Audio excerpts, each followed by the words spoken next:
Schools, colleges, universities are known today for teaching science, maths, commerce, economics, history, computer. Ladies and gentlemen, this world doesn't need schools that produce doctors, engineers, chartered accountants, but fail to inculcate manners in them, fail to instill confidence in them, fail to nurture values in them, fail to make them outspoken individuals. Once, a British asked Swami Vivekananda, "Why don't you wear good clothes and look like a gentleman?" With a smile on face, Swami Vivekananda replied, "In your culture, a tailor makes a gentleman, but in our culture, character makes a gentleman."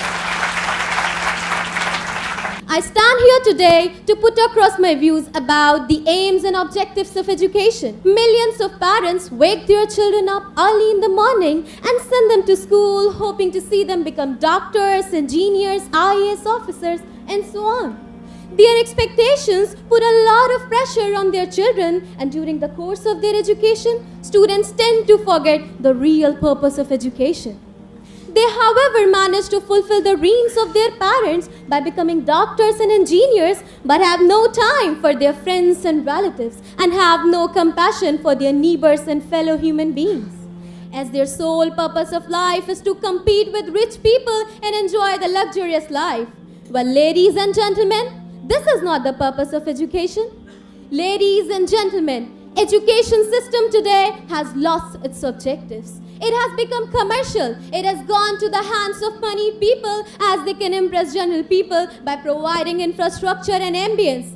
Such people should know that buildings do not make institution. It's the teachers who make institution. Let me take this opportunity to remind you that Mother Teresa did not have any classroom. She did not have the infrastructure. She did not even have the blackboard. The only tool she had was love for children. Ladies and gentlemen, educated is not the person who graduates from a reputed university and hands over his parents to old age home when they need their children to be at their beck and call. Educated is not the person who lives lavish life and turns a blind eye to his neighbors with no concern if they are going to sleep empty stomach.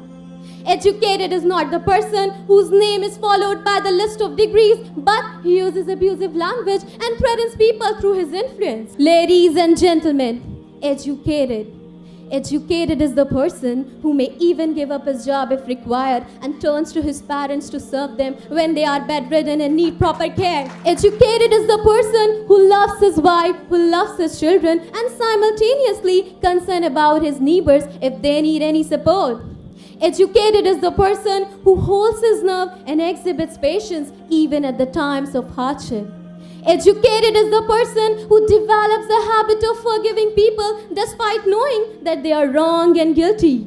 Educated is the person who never lies to people, who never deceives his customers at any circumstances. Educated is the person who never indulges in communal differences. In fact, they respect the followers of all religions. Ladies and gentlemen, is there any school where all these manners are inculcated? Is there any college where all these values are nurtured? Is there any university where the lessons of honesty and integrity are imparted? Schools, colleges, universities are known today for teaching science, maths, commerce, economics, history, computer. Ladies and gentlemen, this world doesn't need schools that produce doctors, engineers, chartered accountants, but fail to inculcate manners in them, fail to instill confidence in them, fail to nurture values in them, fail to make them outspoken individuals. Ladies and gentlemen, I don't say it is the sole responsibility of the parents to focus on their children instead of dumping the responsibility on the shoulders of the teachers at school. It is the prime responsibility of the parents to raise their children in such an environment as they grow up learning all the values from their lifestyle. Ladies and gentlemen, that is why somebody rightly said that a child educated only at school is an uneducated child. I repeat, a child educated only at school is an uneducated child. I wrap up my speech with a wonderful quote of Zama sir. The true purpose of education is not to stuff the minds with the so-called syllabus. Beyond the syllabus lies in the true lessons of education, which begins with confidence building and ends with character building. Thank you very much for listening to me with such an utter patience, and have a wonderful day.